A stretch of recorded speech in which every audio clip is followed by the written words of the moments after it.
నమస్కారం welcome to one TV news ముందుగా headlines శరీరంలో అత్యంత ముఖ్యమైన జాయింట్ ఇది దీని పట్ల జాగృత అసెంబ్లీలో ఎమ్మెల్యే రాజా సింగ్ సంచలన వ్యాఖ్యలు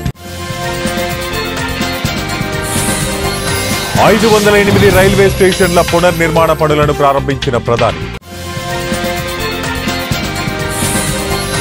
205 అడుగుల ఎత్తులో ఆగిపోయిన రోలర్ కోస్టర్ భయంతో బిక్క చచ్చిపోయిన ప్రయాణికులు మన శరీర బరువును మోసే అత్యంత ముఖ్యమైన భాగం మోకాళ్లు 15-20 ఏళ్ల క్రితంతో పోలిస్తే నేడు మోకాళ్ల మార్పిడి శస్త్రచికిత్సలు పెద్ద ఎత్తున జరుగుతున్నాయి. ఎందుకు అని విశ్లేషిస్తే ఎన్నో విషయాలు బోధపడతాయి. ఎట్టి పరిస్థితుల్లోనూ మోకాళ్ల పట్ల అశ్రద్ధ పనికిరాదని, దేన్ని జాగ్రత్తగా చూసుకుంటే వృద్ధాప్యంలో శస్త్రచికిత్సల అవసరం ఏర్పడదని నిపుణులు సూచిస్తున్నారు. అసెంబ్లీ సమావేశాలలో బీజేపీ బహిష్కృత నేత గోషా మహల్ ఎమ్మెల్యే రాజా సింగ్ చేసిన వ్యాఖ్యలు ప్రస్తుతం సంచలనంగా మారాయి. వచ్చే ఎన్నికల తర్వాత తాను అసెంబ్లీకి రాకపోవచ్చని అన్నారు. ఎన్నికల్లో తన ఓటమిని కోరుకునే వారి సంఖ్య పెరిగిందని చెప్పారు. ఇతర పార్టీల నేతలతో పాటు సొంత పార్టీ నేతలు కూడా తాను ఓడిపోవాలని కోరుకుంటున్నారని చెప్పారు. ఈ క్రమంలోనే తెలంగాణలో ఏర్పడే ప్రభుత్వం ఆశీస్సులు తన నియోజకవర్గ ప్రజలపై ఉండాలని కోరుకుంటున్నట్లు రాజా సింగ్ చెప్పారు. ఎమ్మెల్యే రాజా సింగ్ వ్యాఖ్యలు ప్రస్తుతం చర్చనీయాంశంగా మారాయి. ప్రధాని నరేంద్ర మోడీ ఆదివారం దేశవ్యాప్తంగా 508 రైల్వే స్టేషన్ల నవీకరణ పనులను ప్రారంభించారు. ఢిల్లీ నుంచి వీడియో కాన్ఫరెన్స్ రూపంలో ఈ కార్యక్రమం జరిగింది. అమృత్ భారత్ స్టేషన్ స్కీమ్ కింద ఈ పనులను కేంద్ర రైల్వే శాఖ చేపట్టింది. ఈ రైల్వే స్టేషన్ల అభివృద్ధి పనులను ప్రధాని వ్యక్తిగతంగా పర్యవేక్షిస్తున్నట్టు రైల్వే శాఖ మంత్రి అశ్వనీ వైష్ణవ్ తెలిపారు. భారత రైల్వే స్టేషన్లు ఆధునీకరణకు నోచుకోనున్నట్లు ప్రధాని ఈ సందర్భంగా ప్రకటించారు. దేశవ్యాప్తంగా ప్రజలు తాము ప్రయాణించేందుకు రైల్వేకు ప్రాధాన్యత ఇస్తున్నారని, ప్రపంచ స్థాయి అవసరాలను కలిగించాల్సిన ప్రాముఖ్యత ఉందన్నారు. అమెరికాలోని ఓహియో రాష్ట్రంలో ఓ రోలర్ కోస్టర్ 205 అడుగుల ఎత్తులో అకస్మాత్తుగా ఆగిపోయింది. రైడ్ చేద్దామని దానిపైకి ఎక్కిన వారు భయంతో హడలిపోయారు. శాండస్కీలో అమ్యూజ్మెంట్ పార్కులో జరిగింది ఈ ఘటన. సాంకేతిక కారణాలతో ఆగిపోయిన రోలర్ కోస్టర్ను తిరిగి పట్టాలెక్కించే ప్రయత్నం చేసినప్పటికీ ఫలితం లేకుండా పోయింది. దీంతో పైన చిక్కుకున్న వారిని జాగ్రత్తగా కిందకి దించారు. ఈ ఘటనలో అందరూ క్షేమంగా ఉండడంతో పార్కు సిబ్బంది ఊపిరి పీల్చుకున్నారు. ఇందుకు సంబంధించిన వీడియోలు, ఫోటోలు సామాజిక మాధ్యమాల్లో వైరల్ అవుతున్నాయి. డ్రంక్ అండ్ డ్రైవ్ లో పట్టుబడ్డ మందుబాబు ఒంటిపై కిరోసిన్ పోసుకుని ఆత్మహత్య యత్నానికి పాల్పడ్డాడు. వెంటనే పోలీసులు అడ్డుకోవడంతో ప్రమాదం తప్పింది. చంపాపేట ప్రధాన రహదారిపై మీర్ చౌక్, సంతోష్ నగర్ ట్రాఫిక్ పోలీసులు శనివారం రాత్రి డ్రంక్ అండ్ డ్రైవ్ నిర్వహించారు. తనిఖీల్లో భాగంగా మద్యం సేవించి ఆటో నడుపుతున్న విజయ్ అనే వ్యక్తిని పోలీసులు గుర్తించి అడ్డుకున్నారు. మద్యం మత్తులో ఉన్న సదరు ఆటో డ్రైవర్ ఒక్కసారిగా రెచ్చిపోయాడు. మందుబాబు పోలీసులతో వాగ్వాదానికి దిగాడు. మందుబాబును నచ్చజెప్పేందుకు ట్రాఫిక్ పోలీసులు ప్రయత్నించిన ససేమిరా అన్నాడు. చివరకు మందుబాబు ఆటోలో ఉన్న కిరోసిన్ డబ్బా తీసి ఒంటిపై పోసుకుని నిప్పంటించుకుని ఆత్మహత్య యత్నానికి పాల్పడే యత్నం చేశాడు. పోలీసులు అడ్డుకున్నారు. అయితే వారాంతాల్లో ఎక్కువగా కనిపించే మందుబాబులు ఇటీవల వీక్ డేస్ లోనూ రచ్చ చేస్తుండటంతో నగరంలో మందుబాబులు హల్చల్ సంచలనంగా మారింది.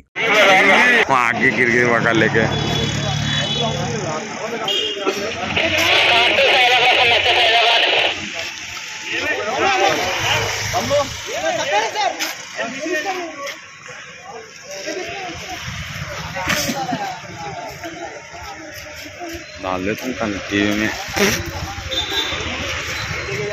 इसका से निकाल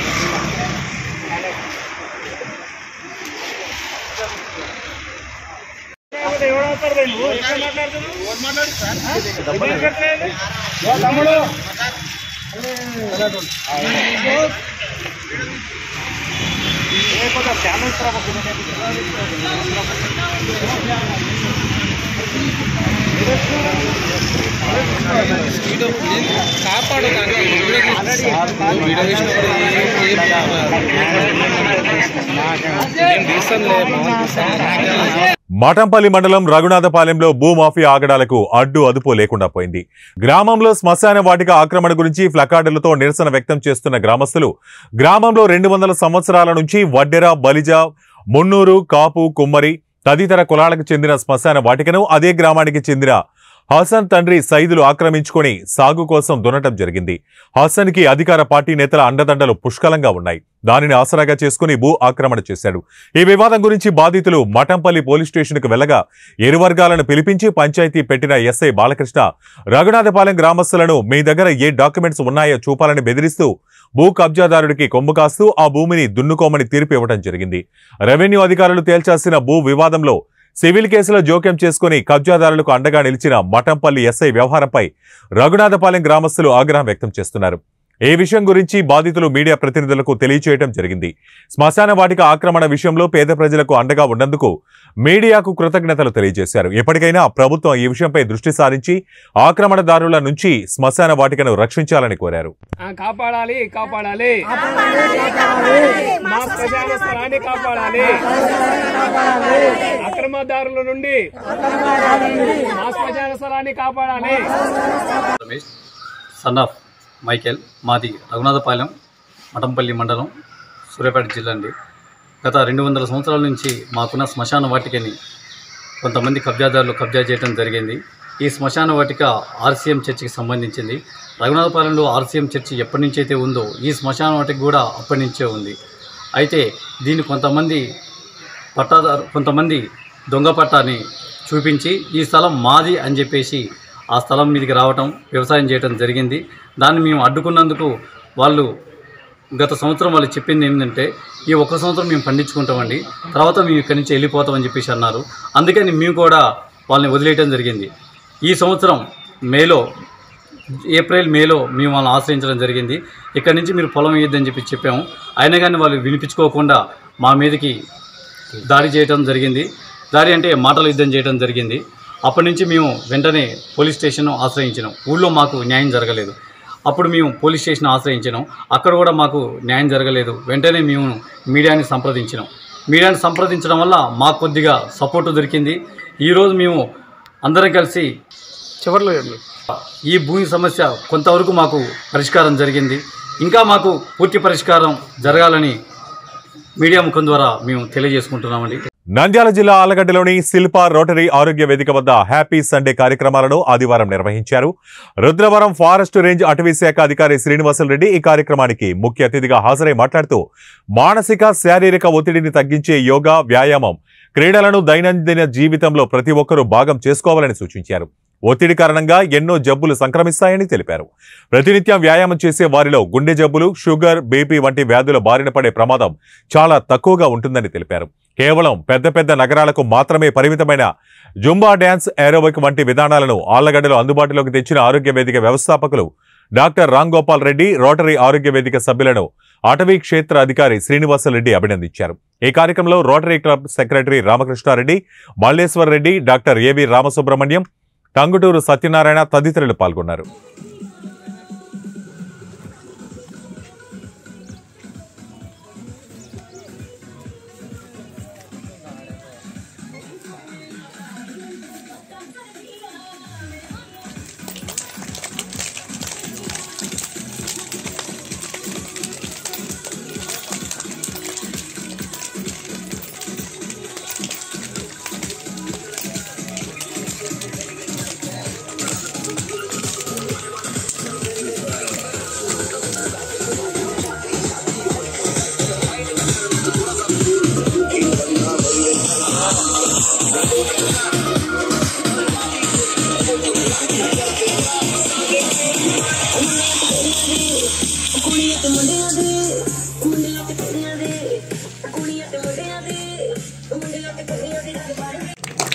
స్టార్ట్ చేయవలసిందిగా sir doctor Ram Gopal Reddy sir గారు 40 సంవత్సరాలుగా వైద్య వృత్తికి సేవ చేస్తూ మనకు ఓన్లీ ఇంగ్లీష్ మందులకు అలవాటు పడకుండా ఈ విధంగా పట్టణంలో యువతకు కానీ నుంచి పెద్దలకు కానీ వైద్యాన్ని అందిస్తూ వారి శారీరక మానసిక ఆరోగ్యం కోసం పాటుపడే విధంగా ఈ హ్యాపీ సండే కార్యక్రమాన్ని కొనసాగిస్తున్నందుకు ప్రత్యేకంగా వారికి మరొక ధన్యవాదాలు తెలుపుకుంటూ ఈ అవకాశాన్ని ఈ హ్యాపీ సండే కార్యక్రమాన్ని ప్రారంభించవలసిందిగా కోరుతున్నాను.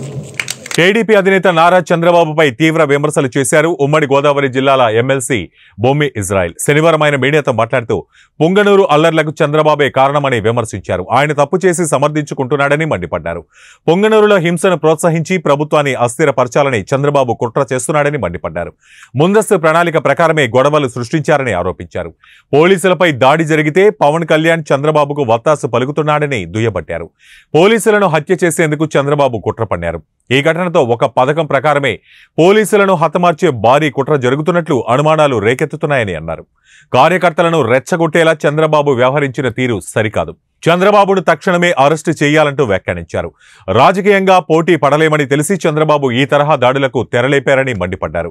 వచ్చే ఎన్నికల్లో ఓడిపోతానన్న భయంతో చంద్రబాబు హింసను ప్రోత్సహిస్తున్నారని బొమ్మి ఇజ్రాయిల్ ఆరోపించారు. 9 సంవత్సరాలు పైబడి 40 సంవత్సరాల ఇండస్ట్రీ అని చెప్పుకున్నటువంటి చంద్రబాబు నాయుడు నిన్న ఒక వీధి రవిడిలాగా ప్రవర్తించడం చాలా దుర్మార్గమైన చర్య.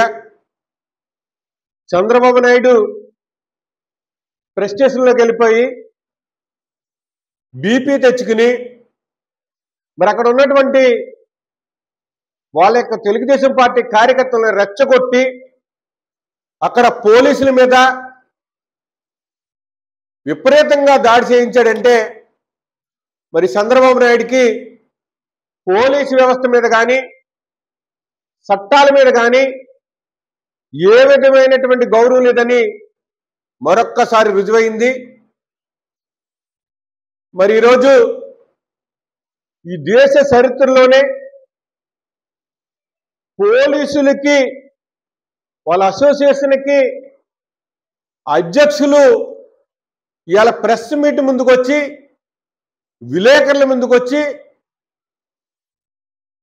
మరి ఆ యొక్క ప్రవర్తనని ఆ యొక్క సమస్యని ఆ యొక్క విధ్వంసకరమైనటువంటి సంఘటనని ఖండిస్తున్నారంటే మరి దీన్ని బట్టి కానీ విని ఎన్నడూ కూడా పోలీసు వ్యవస్థ ఎదరకొచ్చి ఈరోజు ఈ విధంగా మాట్లాడటం ఎప్పుడు చూడలేదంటే పోలీసు వ్యవస్థ మీద చంద్రబాబు నాయుడుకు ఉన్నటువంటి కక్షపూరితమైనటువంటి వాతావరణం ఏ విధంగా ఉందో ఒక్కసారి మనందరం కూడా గమనిస్తున్నారు ప్రజలు. మరి ఒక డిఎస్పీ స్థాయి వ్యక్తిని అరే అని ఒరే అని నువ్వు బట్టలు తీసి పక్కకెళ్ళని చెప్పేసి మరి డిమాండ్ చేస్తున్నాడంటే అతనికి ఒక వ్యవస్థ మీద కానీ చట్టం మీద కానీ న్యాయస్థానాల మీద కానీ ఏ విధమైన గౌరవం లేదు. ఈ రాష్ట్రంలో ఒక కుట్రపూరితమైనటువంటి వాతావరణంలో అల్లర్లు సృష్టించాలి. అల్లర్లు సృష్టించి ఏదోలాగా ఏదో విధంగా ఈ ప్రభుత్వం మీద బురద జల్లాలని ఆలోచన మరి చంద్రబాబు నాయుడు నిన్న చేసినటువంటి కార్యక్రమం. ఒక పక్క అతను వెళ్ళవలసిన రూటు మ్యాప్ వేరు, మరి ఆ వెళ్ళవలసిన రూట్ మ్యాప్ కాకుండా సడన్ గా మళ్ళీ రూట్ మార్చి మరి అక్రమంగా చొరబడుతుంటే అక్కడ చేయవలసినటువంటి విధిని డ్యూటీని సక్రమంగా నిర్వహిస్తున్నటువంటి పోలీసుల మీద విరుచుకుపడి తనే స్వయంగా తన కార్యకర్తలను రెచ్చగొట్టి ఒక రవిడీలాగా మరి చంద్రబాబు నాయుడు వ్యవహరించి సుమారు 30 మంది పోలీసుల మీద విధ్వంసకరంగా మరి దాడులు చేశారంటే దీన్ని తీవ్రంగా ఖండిస్తున్నాం. మరి దీని మీద చంద్రబాబు నాయుడు మీద అత్యాయత్నం కేసు నమోదు చేయాలి. తక్షణమే చంద్రబాబు నాయుడిని అతనితో పాటు పాల్గొన్నటువంటి తెలుగుదేశం పార్టీ నాయకుల్ని తక్షణం అరెస్ట్ చేయాలని చెప్పి డిమాండ్ చేస్తున్నాం. నువ్వెంత రచ్చగొట్టినా టీడీపీ అధినేత చంద్రబాబు పర్యటన సందర్భంగా పొంగనూరులో చెలరేగిన అల్లర్లపై డీఐజీ అమ్మిరెడ్డి వివరణ ఇచ్చారు. శనివారం ఆయన మీడియాతో మాట్లాడుతూ అల్లర్లు పోలీసులపై దాడి ప్రీ ప్లాన్డ్ అని కుట్ర దాగి ఉందన్నారు. అనుమతి పొందిన రూట్లోనే కాకుండా రూట్ మార్చుకోవడమే అల్లర్లకు ప్రధాన కారణమన్నారు. లా అండ్ ఆర్డర్ కాపాడాల్సిన పోలీసులపై ముందస్తు ప్రణాళిక ప్రకారం దాడికి పాల్పడ్డారని తెలిపారు. ప్రజల మాన ప్రాణాలను కాపాడుతున్న పోలీసులను వెంటబడి కొట్టారన్నారు. పొంగనూరు టీడీపీ ఇన్ఛార్జ్ చల్లా బాబు సూచన మేరకే రూట్ మార్చడం అల్లర్లకు ప్రేరేపణ జరిగాయని చెప్పారు. నిన్న జరిగినటువంటి ఇన్సిడెంట్ సంబంధించినటువంటి ఫీల్డ్ లో క్యాప్చర్ అయినటువంటి వీడియోస్ చూడడం జరిగింది. అవి చూసిన తర్వాత మీకు చాలా వరకు పరిస్థితి అర్థమైంది. ఇప్పుడు మేము మీకు చెప్పాలన్న విషయం ఏంటంటే, ఇందులో ఏం జరిగిన విషయాన్ని సొసైటీలో ప్రతి ఒక్కరికి తెలిసేటట్టు మీడియా ద్వారా ట్రాన్స్మిట్ చేసి అందులో నిజంగా ఏం జరిగింది అనే విషయాన్ని ప్రతి పౌరుడికి తెలియజేయాలని చెప్పేసి కోరుతా ఉన్నాం. ఈ వీడియో చూసినట్టయితే మనకి అర్థమవుతున్న విషయం ఏంటంటే, ముందుగా నిర్ణయించబడిన రూట్ ఏదైతే ఉందో దాన్ని సడన్ గా మార్చుకుని వేరే రూట్ లో ప్రొసీడ్ అవుతామని చెప్పేసి అక్కడ శాంతి భద్రత నిర్వహణ కోసం ఉన్నటువంటి పోలీసుతో గొడవ పెట్టుకుని వాళ్ళ విధులకు ఆటంకం కలిగించడం వల్ల శాంతి భద్రతల పరిరక్షణలో భాగంగా పోలీసులు తోసివేయబడుతున్నటువంటి బ్యారికేడ్స్ ని పబ్లిక్ ని కంట్రోల్ చేయడం కోసం కొద్దిపాటి లాఠీ చార్జ్ చేసిన తర్వాత అక్కడ ఉన్నటువంటి క్యాడర్ ఎవరైతే ఉన్నారో అవసరం లేనప్పటికీ పెద్ద పెద్ద బోర్డర్స్ ని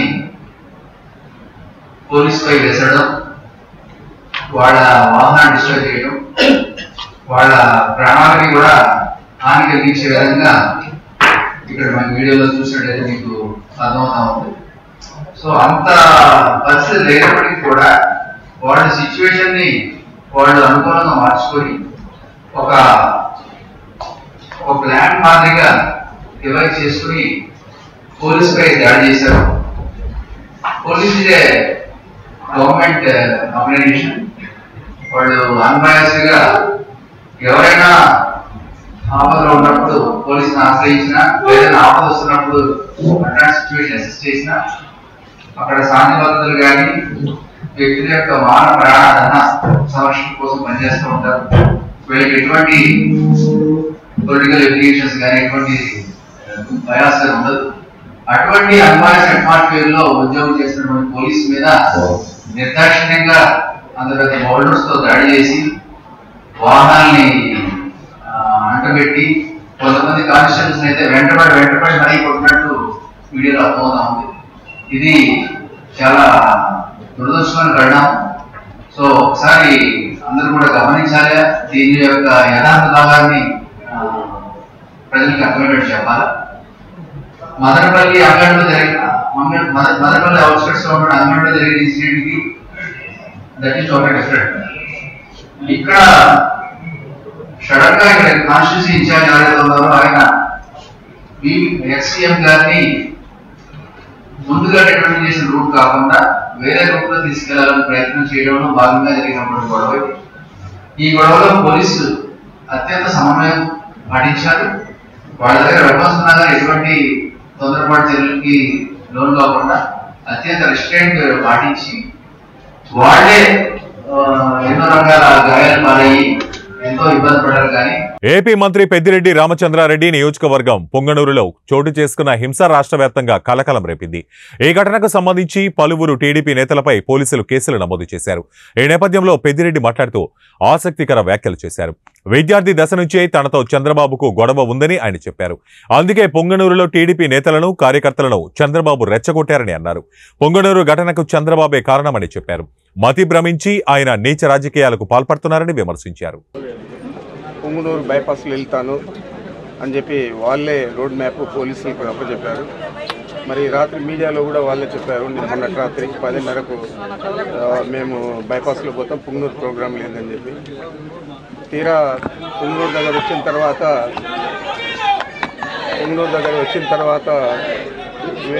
అక్కడంతా కూడా వాళ్ళు ప్లాన్ చేసుకొని ముందే ప్రీ ప్లాన్ చేసుకొని స్టోన్ పెల్టింగ్ కోసం రాళ్ళన్నీ కూడా జమ చేసుకొని విచక్షణారహితంగా పోలీసుల మీద దాడి చేశారు.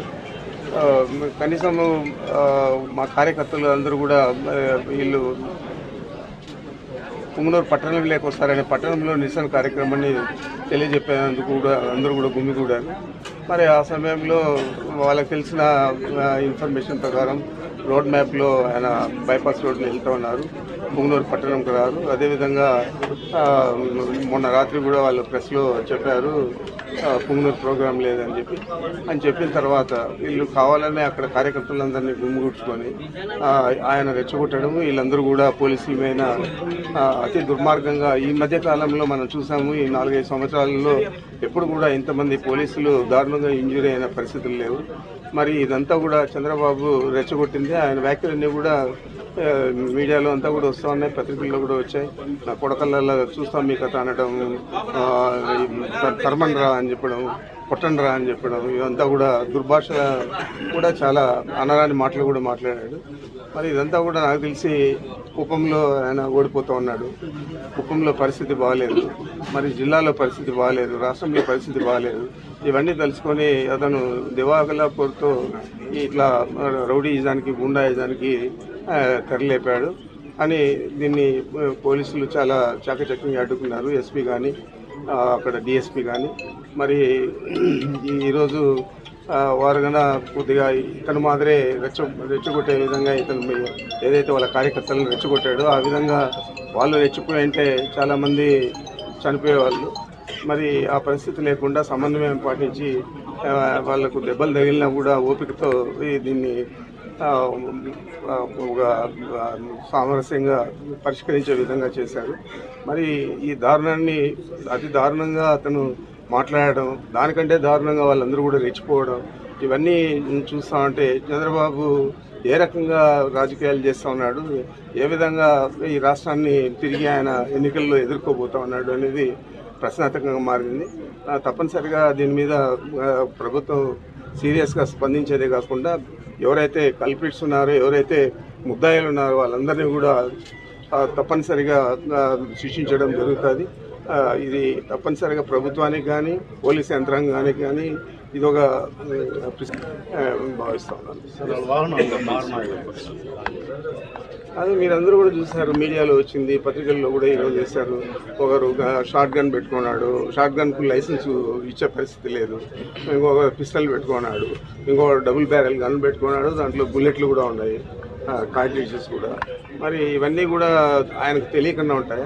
తెలిసే ఒక ఆయన ప్రోగ్రాం మొదలైన విజయవాడ తుంగతుర్తి మండల కేంద్రంలో శాఖ గ్రంథాలయంలో గ్రంథాలయ చైర్మన్ గోపగాని రమేష్ గౌడ్ ఆధ్వర్యంలో తెలంగాణ సిద్ధాంతకర్త పితామహులు ప్రొఫెసర్ జయశంకర్ చిత్రపటానికి పూలమాల వేసి ఘనంగా నివాళులర్పించడం జరిగింది. ఈ సందర్భంగా వారు మాట్లాడుతూ ప్రొఫెసర్ జయశంకర్ తన జీవితాన్ని మొత్తం తెలంగాణ ఏర్పాటు కోసం అంకితం చేసిన మహనీయుడని కొనియాడారు. ప్రొఫెసర్ జయశంకర్ ఆశయ సాధన కోసం సీఎం కేసీఆర్ అనేక సంక్షేమ పథకాలు ప్రవేశపెట్టి జయశంకర్ పేరు మీద జిల్లా మరియు వ్యవసాయ యూనివర్సిటీకి పేరు పెట్టి గొప్పగా కీర్తించుకోవడం జరిగింది. ఈ కార్యక్రమంలో DCCB director Gudipati Saidulu, BRS మండల అధ్యక్షులు తాటికొండ సీతయ్య, వైస్ ఎంపీపీ మట్టపల్లి శ్రీశైలం, కార్యదర్శి కటకం వెంకటేశ్వర్లు, దేవాలయ చైర్మన్ ముత్యాల వెంకటేశ్వర్లు, గ్రంథపాలకులు రంగారావు, సూర్యాతండ సర్పంచ్ యాకు నాయక్, తుణికి సాయిలు, పులుసు వెంకటనారాయణ, చెరుకు పరమేశం తదితరులు పాల్గొన్నారు. జయశంకర్ సార్ గారి జయంతిని రాష్ట్ర పండుగగా జరుపుకునే సందర్భంగా ఈరోజు శాఖ గ్రంథాలయంలో 9వ జయంతి వేడుకలను నిర్వహించడం జరిగింది. ఈ కార్యక్రమానికి వచ్చేసినటువంటి ప్రజాప్రతినిధులకు డీసీసీబీ డైరెక్టర్ గుడిపాటి సైదన్న గారికి, సీతన్న గారికి, వెంకన్న గారికి, ముత్యాల వెంకన్న గారికి, సూర్యన్న గారికి మరియు తుంగతుర్తి వైస్ ఎంపీపీ శ్రీశైలం గారికి, ఎంపీటీసీ గారికి, ప్రతి ఒక్కరికి, ప్రజాప్రతినిధులకు, పాఠకులకు, వచ్చేసిన ప్రతి ఒక్కరికి ప్రత్యేక ధన్యవాదాలు తెలియజేస్తూ, సమైక్య రాష్ట్రంలో తెలంగాణ రాష్ట్రం ప్రత్యేక రాష్ట్రం ఏర్పాటు కోసం ప్రత్యేక ప్రణాళికను సిద్ధం చేస్తూ కేసీఆర్ గారిని ముందంజలో ఉండి నడిపించి తెలంగాణ రాష్ట్రం సిద్ధించడం కోసం వారి యొక్క కర్తవ్యాన్ని నిర్వర్తించినటువంటి తెలంగాణ సిద్ధాంతకర్త పితామహులు ప్రొఫెసర్ జయశంకర్ సార్ గారు వారి జయంతిని ప్రభుత్వం రాష్ట్ర పండుగగా ప్రకటించడం మన తెలంగాణ రాష్ట్ర ప్రజల యొక్క గుర్తింపుగా వారిని జరుపుకోవడం చాలా సంతోషంగా ఉందని తెలియజేస్తూ ఇక్కడికి వచ్చిన ప్రతి ఒక్కరికి ధన్యవాదాలు తెలియజేస్తున్నాం. జోహార్ జయశంకర్ సార్ గారికి, జయశంకర్ సార్ గారికి సాధిస్తాం. ప్రొఫెసర్ జయశంకర్ సార్ ఆశయాలను అమృత్ పథకంలో భాగంగా రైల్వే స్టేషన్లను ఆధునీకరించేందుకు దేశ ప్రధాని నరేంద్ర మోడీ ఆదివారం ఉదయం 11 గంటలకు శంకుస్థాపన కార్యక్రమం వీడియో కాన్ఫరెన్స్ ద్వారా అందరూ తిలకించారు. ఏలూరు జిల్లా ఏలూరు రైల్వే స్టేషన్లో ఏర్పాటు చేసిన బహిరంగ సభలో ముఖ్య అతిథిగా రాష్ట్ర గవర్నర్ ఎస్ అబ్దుల్ నజీర్ హాజరయ్యారు. మోడీ శంకుస్థాపన అంతరం రైల్వే స్టేషన్లలో ఏర్పాటు చేసిన శిలాఫలకాన్ని రాష్ట్ర గవర్నర్ ఆవిష్కరించారు. ఈ సందర్భంగా విజయవాడ రైల్వే డివిజనల్ అధికారి నరేంద్ర ఆనందరావు మాట్లాడుతూ ప్రధానమంత్రి నరేంద్ర మోడీ రైల్వే స్టేషన్లను సుందరంగా తీర్చిదిద్దేందుకు దేశంలో 508 రైల్వే స్టేషన్లు ఆధునీకరణకు నిధులు మంజూరు చేశారన్నారు. మొత్తం 25,000 కోట్లు మంజూరయ్యాయని, విజయవాడ డివిజన్లో 18 రైల్వే స్టేషన్లో పునరాభివృద్ధి జరుగుతున్నాయన్నారు. ఏలూరు రైల్వే స్టేషన్కు 22 కోట్ల రూపాయలతో ఆధునీకరణ పనులు జరుగుతాయని ఆయన తెలిపారు. ఈ సమావేశంలో ఏలూరు జిల్లాలోని పలువురు టీడీపీ, వైఎస్ఆర్సీపీ, బీజేపీ ముఖ్య నాయకులు పాల్గొన్నారు.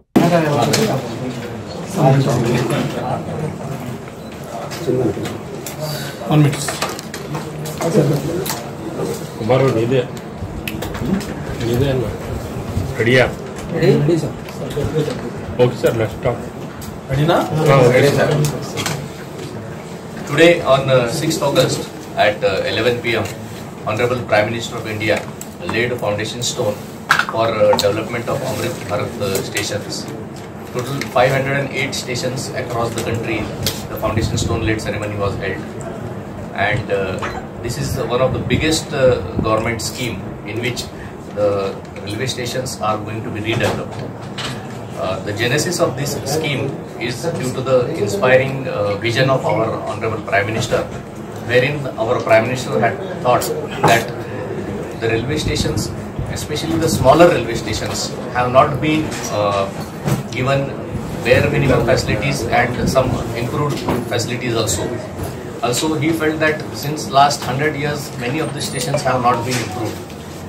Also, it was felt that the stations were dividing the cities into two parts. So, with all these issues which was pointed out by Honorable Prime Minister, our Railway Minister had taken up this as a mission, and Amrit Bharat scheme, station development scheme was launched, wherein now it has been decided to provide more than bare minimum facilities at the stations. Various facilities, improved facilities like lifts, escalators, better signages, high-level platforms, full cover shed over stations, better approach road for the stations, improved facade of the station, and good quality toilets, and better drinking water facilities, better food joints. And apart from that, it has also been decided that the station should act as a city center, wherein the station in the all of our stations are almost at the center of the city right now. So we will develop the station in such a way that both the parts of the city get integrated. So high level decks will be created on the at various stations, wherein various commercial activities can be done, various leisure activities can be done, and then stations, these can become a commercial centers and entertainment centers. So with all this vision, this scheme has been launched in the country, and almost around 25,000 crores rupees have been sanctioned for this scheme for all India basis. If we speak about our ప్రతి ఒక్కరూ CPR పై అవగాహన కలిగి ఉండాలని డేడీఎల్ charitable trust chairman శృత్ Kumar అన్నారు. అలాంటప్పుడు అకస్మాత్తుగా heart attack వచ్చినప్పుడు ప్రాణాపాయం నుంచి తప్పించుకోవచ్చన్నారు. నాచారంలోని కాంక్రీట్ ప్లాజాలో డేడీఎల్ చారిటబుల్ ట్రస్ట్ ఆధ్వర్యంలో రోటరీ క్లబ్ సహకారంతో సిపిఆర్ విధానంపై అవగాహన కార్యక్రమం నిర్వహించారు. ఈ సందర్భంగా డాక్టర్ నాగకిషోర్ మాట్లాడుతూ మనిషి అకస్మాత్తుగా గుండెపోటుకు గురైన 6 నిమిషాల లోపల ఆక్సిజన్ను మెదడుకు చేరవేయడం కోసం సిపిఆర్ను నిమిషానికి 120 సార్లు చేయాలని అన్నారు. మనిషి పడిపోయిన వెంటనే ఛాతీ మధ్యలో మన 2 అరచేతులతో బలంగా అదమాలని, నోటి ద్వారా ఆక్సిజన్ పంపాలని అన్నారు.